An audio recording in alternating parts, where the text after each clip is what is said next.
It's time for another podcast by George. Straight talk, straight from the heartland, that'll have you saying, "By George, I think he's got it."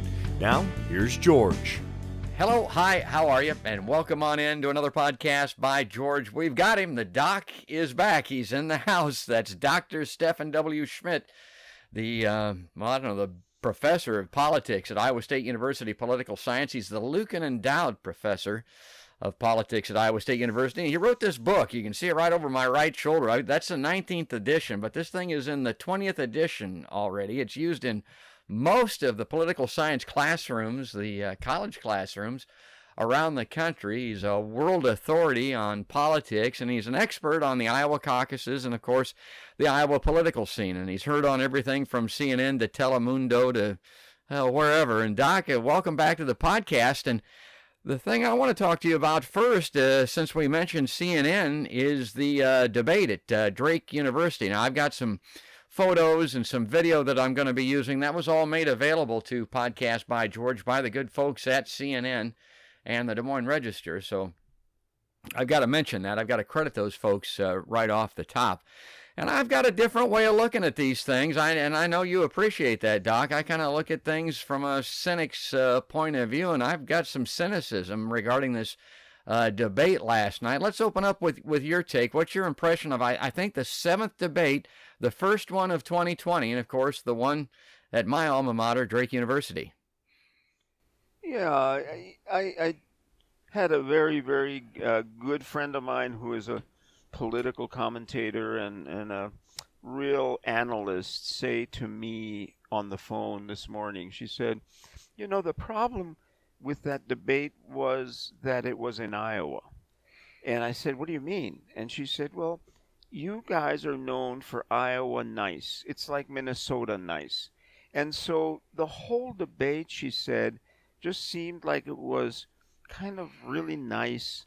And in the end, the only thing that was interesting was when it was over and Bernie Sanders and Elizabeth Warren got into each other's faces, and Tom Steyer's face between them when they were arguing there after the debate was priceless. Yeah. That's going to be in my textbook in the next edition, because he looked like he had just opened the door and there was a couple in bed with no clothes on. And you could tell, holy smoke, right? What is going on? Because at first we didn't know what was going on. Then CNN had an open mic there, and they got the whole thing with Bernie and Elizabeth going at each other about this issue of whether a woman can get elected or not. So it was. I don't think that debate changed anything, George. That's my point. Well, and of course, I was just outraged by that entire Warren and Bernie Sanders exchange and what prompted it. Now, this is an allegation by Elizabeth Warren that was picked up and reported by CNN, and there were no verifiable sources for it. This is becoming so prevalent in American media and journalism now. It wasn't from Warren. It wasn't from Sanders. It was from a couple of unidentified sources, neither of whom were present. They were just reporting third-hand information. It was on CNN, and then it was picked up, and it was broadcast all over the world, and it was so much taken for granted, particularly by CNN, that the commentator, the debate commentator, asked Bernie whether or not it was true. He said no. She turned immediately to Warren and said, "What did you think when he told you that?" Oh, my God, if that wasn't revealing some bias, if that isn't poor journalism, my God, I was like, I about fell off the couch. I couldn't believe that. And, of course, Bernie, he refuted it. He's always been a champion of women's issues. He endorsed Hillary Clinton in 2016. It just doesn't pass the smell test. And then Warren comes out and says, okay, I smeared Bernie. I made this allegation. I made this show, which I think was a show, kind of a grandstand, as you mentioned, at the end of the debate. Now, upon further review, after that dust-up is all over with and it's gotten all of this negative publicity and exposure for Sanders, she doesn't want to discuss it. She won't go there any longer. No longer, no. But, you know, in the actual debate, of course, she hammered on the fact that the only people who have ever won all their elections with two women on the stage. And she basically, if CNN made it up, she loved it. She bought right into it and did not dispute it. And, so the verification is either she's lying that he did it, or who knows. But a friend of mine who is a specialist in the political rhetoric said that it was such a shame that with all the huge problems we face, climate change, Australia burning up, volcanoes exploding, the Middle East, the Ukrainians, now investigating, that hadn't broken yet, I think, that you have to end up with the main takeaway from the debate, the spat between the two of them and whether a woman can get elected or not. That was such a waste of energy and time when we need to have, some serious focus. Well, I couldn't agree more. And you've been to these debates. Now, I didn't go to. I took the audio and the photographs that I have here from Drake. So you know what they're like. There's some subtext here that people need to be aware of that struck me as I was watching it, and that is the people in the room. You think, well, these are just Democrats. They're just part of the the body politic. People that wandered into the debates, and there is just a crowd like at a game show or something. That's not the case. No, these people, these are the 1%ers, folks. These are the donors. These are the people that are privileged and connected and hooked up. And it couldn't have been more obvious to me while I was watching this debate. I don't know if you caught it or not, but if Biden made a remark, applause. If Buttigieg made a remark, and this dude is hooked up, folks, big applause. Bernie made some very good points. I mean, this is a guy that can fill a stadium with 20, 30, 40,000 people, and they just roar in approval of what he has to say. The dude didn't get a hand clap. Yeah, why? Strange. Yeah, but they weren't there. They weren't there. I had a lot of my students went. Yeah, because we had early. We could early sign in, and I told my students, if you want to go, I'll tell you how and where. So, it's kind of it's misleading, and I'm glad that it's quote the last debate, because I think sometimes the debates provide more distraction than they do, substantive information. And I think Bernie Sanders, look at him in the polls, right? He is ahead. People are now saying, well, this is going to take him down because a lot of people who don't like this attack on women are going to now go and vote for somebody else. I don't think so. We're now so close to the darn caucuses that there isn't a lot of time left. And yet you have something like, 38%, 40% of Democratic caucus goers are saying they could still change their mind, which is pretty amazing to me as well. So it's going to be fabulous on caucus night, George, because we are going to go in. There are new rules. The new rules for the caucuses say that when you go in, you have to declare, when you go into your precinct, who you're going to support. That's a new rule. Oh, yeah. Before, it wasn't like that, You went in. Right, and you went to a corner. Yeah. You went to your corner and blah, blah, blah. And now you go in and you have to declare. And on your first vote, you have to vote for the person that you said you were going to vote for. Then you can change your mind. And so that's going to change, I think, how those caucuses operate. And I'm very nervous about that. The second thing is, in the past, after all of the voting was done and they counted everybody in each of the preference groups, and they declared the people who were not viable, and they then went and met with someone else, which is still going to happen before it's all over. And then they created a formula and figured out the delegate equivalent vote, and that's what was reported to the media. Not the raw vote, but the delegate equivalent vote.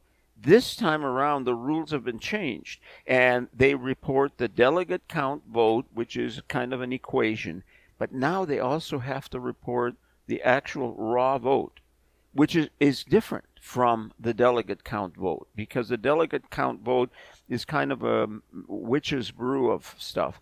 And my friends who are analysts of this have told me, we had a big panel at the State Historical Museum, and one of my colleagues said, it's possible that on caucus night, Bernie Sanders will win the delegate count vote, and somebody else, Klobuchar or Elizabeth Warren, will suddenly come out with the largest number of actual votes, and that's going to be very confusing.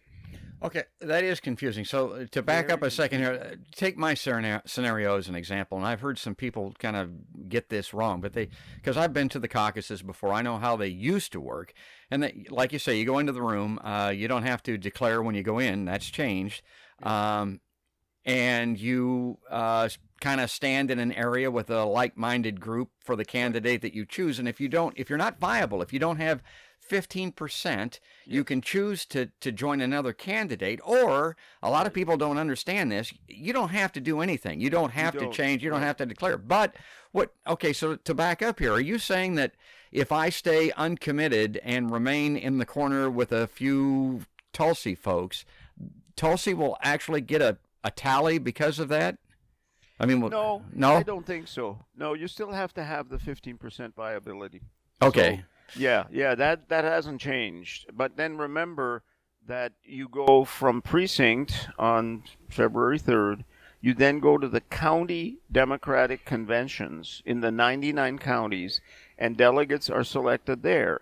And they may be different from the way that the support came out of caucus night. And then from there, you go to the congressional district party conventions. And that's, the 4 congressional districts where there's another convention, and delegates are selected there. And then that goes on to the state Democratic state convention, and more delegates are selected there. So caucus night, can look one way, but in the end, the number of delegates that everybody gets is probably going to be pretty different. Remember, caucus night is really just a beauty contest. It's like a straw poll. It's like, how many of you like, Steffen Schmidt? Oh, only 10 people. Well, how many of you like, George Clark? Woo!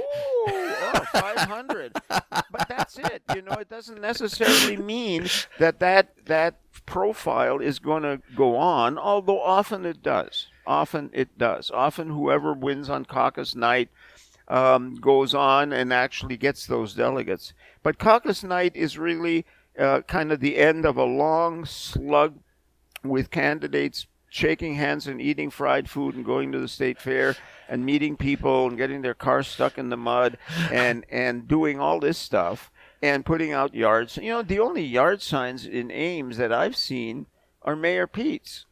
Well, I've seen one Tulsi Gabbard sign. Yeah, Tulsi has some signs, and the terminology that you use there is very interesting to me when it comes to the Iowa caucuses, because a lot of this is about who people like, to use your terminology, and that's exactly right. It is. And to talk about Buttigieg here, I mean, I listen to this guy on the debate stage.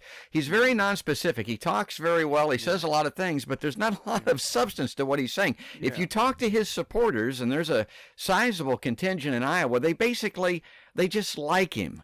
And I'm going, well, wait a minute. Maybe you need to look more at policies and programs and specifics than that. Yes. But that's his strength.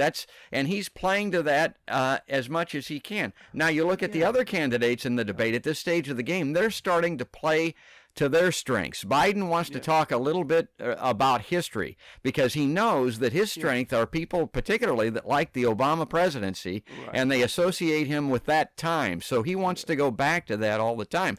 Bernie is starting to come out and explain to people the positive aspect of democratic socialism, believe it or not, because socialism has such a bad name. But he wants to point out that, there are socialist qualities to our current government. And, of course, corporations have been getting the benefit of government, corporate socialism for many years in this country. He makes Except farmers. No farmers. Well, no, with the farm program and subsidies and so on. Yeah. Exactly. I'm shocked. I'm out here in farm country. I didn't know that was socialism. And you look at Klobuchar, and she kind of she's one of these people that you talk about, and it goes back to your comments at the beginning about Iowans. She's kind of similar. She's from Minnesota. Yeah. Those people are very sharp. They're very witty. They're very intelligent. I think of Humphrey. I think of Mondale. I think of Minnesotans in the past, but they just don't seem very electable to me. Then Tom Steyer. Here's a guy that's buying his way onto the debate stage. I don't think anybody disputes that. He gets this big big boost in the polls because he buys up gobs of advertising where they're doing the polls.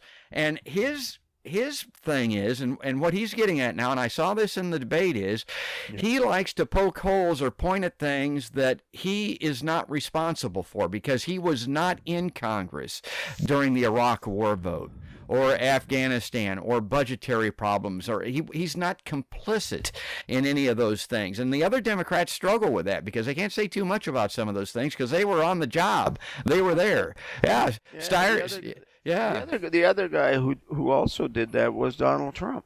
Yes, exactly. You know, he didn't vote for the Iraq War. You know, he didn't create a huge federal deficit, although now he has. Yeah. So there's an advantage in not having a paper trail and not having too many speeches about stuff. Yeah, there is, but nobody's going to vote for Steyer. No, I know it. That's what he's doing. And and then Elizabeth Warren, I look at her and I like, my God, this woman was a Republican until she was 50 years old. She voted for Ronald Reagan twice. I've always looked at this. She's become kind of a progressive light, and she's kind of primarying Bernie in a primary. And I kind of like, why is she okay? She recognizes that there's this strong urging and longing in this country to get a woman president of the United States. There's also a surge and a strength for progressivism like there never has been before because of Bernie. And she's playing to that. And I think this little kerfuffle that you talk about, this dust-up with Bernie, has a lot about playing to women particularly to try to pull that away from Bernie. I think that's. I think that's true. That's true. And you know, I'm surprised that you just said something that Bernie or one of the other contenders that Warren is kind of catching up on, or at least right behind, didn't say, well, you may have won a lot of elections, but at least I didn't vote for Ronald Reagan twice like you did. Yeah. And that would have been like an oh my God moment. Well, I'll tell you something else about that. I mean, that's funny, and Klobuchar used it, and Warren used it about those women never losing an election. But the most important election involving a woman that has more to do with 2020 than any of that crap is 2016. It wasn't that long ago, folks. Yeah. We had a woman candidate, a nominee. And I hate to say this, I've said it before on the podcast, put it in the right light. She got her ass handed to her in the Electoral College. Yes, she won the popular vote. Yeah, but that's not how we elect presidents. If you're, as you know, Doc, you're playing with me. So, but my point is, if you were to look at it, and so don't tell me that the women have won all of these elections and therefore it's expected to continue. I could spin that around, point at 2016, and say recent history proves you may not be right.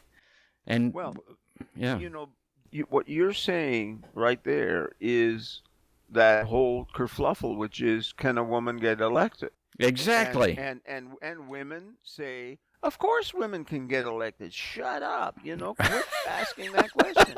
And you keep saying, well, with Hillary Clinton in part, and most women will agree with you. I have a lot of women colleagues and friends who are, like you, super politically interested and interesting and knowledgeable, and they say, well, the reason Hillary didn't get elected in a lot of parts of the country is because she was a woman, and not because she wasn't smart and stuff like that. So are you saying then that probably Democrats should stay away from the two women that are up there? Oh, I don't think that so much. I think the right woman in the right context could do it. I just I just wonder. I don't think that's the quality that's going to make or break a candidate this time. I don't think it's that identity politic element. What it actually is going to be are programs and policies, and particularly championing the causes that even Donald Trump promoted in his candidacy that he's never delivered on, that he's never followed through on. Get a candidate. Never do. Yeah, George, they never do. They never do. Well, you promise the moon and, 2 chickens in every pot and a car in every garage and free college. And bring the troops home. Yeah. Yeah. And when you get in there, you send the troops out. You can't really do that. Yeah. It doesn't happen. It doesn't happen. I sure wanted to talk to you about the debate, and everybody's talking about that. But I also wanted to talk to you about this caucus panel that you were on, because I got a little video from that I want to show folks. That was really interesting, and it was kind of overlooked and missed. It had to do with the Historical Society or something. What was it? Who fronted that? What was it was the Iowa Historical Museum. Okay. They have a beautiful exhibit of the history of the Iowa Caucuses, which nobody can find because it's hidden way behind the Civil War exhibit, which is fabulous, by the way. Yeah. And I told them when we were done, I said, you got to put up some signage that says, this way to the Iowa Caucus history exhibit. And so we did a panel like this in 2016, and not as many people, but it was fun. And so they said, let's do one again. And we kind of went through, all the different things that have happened. For example, people have forgotten that this fight between the left and the right in the Democratic Party broke out like an epidemic in the 1980 election and caucuses between Jimmy Carter, who was the moderate to right of center Democrat, and Ted Kennedy, the senator from Massachusetts. They got into each other's hair in a way worse than Warren and Sanders, because Kennedy wanted to yank the party to the left, which is where he was, with health care for all and so on. Mm-hmm. And one of the reasons Jimmy Carter lost, besides the Iranian hostage crisis, was because Kennedy really divided the Democratic Party, even all the way to the convention that summer.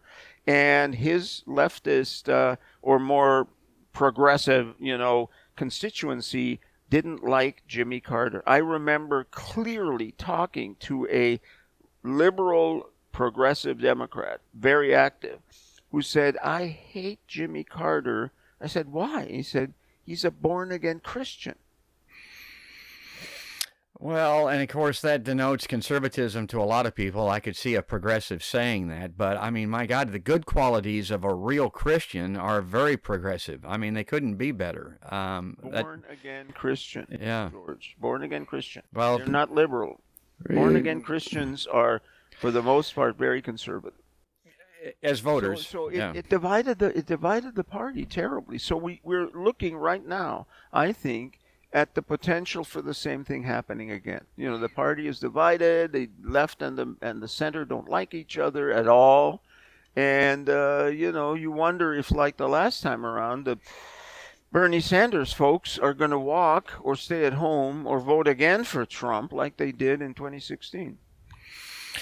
Well, here's what I think, and I think they need to come to grips with it, and I'll tell everybody this that will listen to me. I think probably the former is more likely. The Bernie or broke folks, the Bernie or bust people, will not vote for anybody but Bernie. So if you're a Democrat and you don't support Bernie Sanders for the nomination, be prepared for that, because if you take that block out of the Democratic vote, your nominee's not going to win. Right. I mean, that's just a real fact. Now, the other side of it, the way that I look at it is, if you are a centrist, a moderate, if you can get there at all, looking at the progressives, you want a Democrat to win at all costs, that you want Trump eliminated no matter what, join with the Bernie people, because with your moderate bloc, if you join Bernie's people, his massive populism that he represents, you'll win. I mean, the Democrats will win in 2020. That's what I think, if they bring his people into the fold and support him only the way that the DNC and the Democratic Party money machine can do. But I don't think they'll do that. I think, to use your terminology or analogy, I think they may very well sit home if these Iowa caucuses and the New Hampshire primary have Bernie Sanders as the winner. And I wanted to ask you about that specifically. You and I have talked about this before. What do you make of, and I'll put that graphic up on the screen here. Because when you do the panel for the museum, a lot of it goes to the viability of the caucuses. And I'm sure you're the first one to point out they're very important. But my point is, since 1976, you mentioned Jimmy Carter, every nominee for both parties, eventual nominee, has won either Iowa or New Hampshire. Do you think that's overstated? Is that making too much of that? Well, it has won either first, second, or third place in Iowa in the caucuses. It's not the one who comes in first. It's not the one who comes in second necessarily. Even the one who comes in third can go on and win. But nobody since 1976 who's come in fourth or less in Iowa has gone on to get the nomination. So Iowa doesn't really pick the candidate, What Iowa does is it kind of narrows down what looks like the three that could win, and very often it's number one, number two, or number three. And to me, that's pretty mild. But the problem with Iowa is, of course, number one, we're criticized because we're too white. And I keep saying, well, I know it's too bad we didn't have slavery here because we wouldn't be too white. And it's not as though it's the fault of the Norwegians and Germans who came here and farmed. Horrible, cold climate, which nobody in their right mind would want to do except Northern Europeans. But they saw the dirt.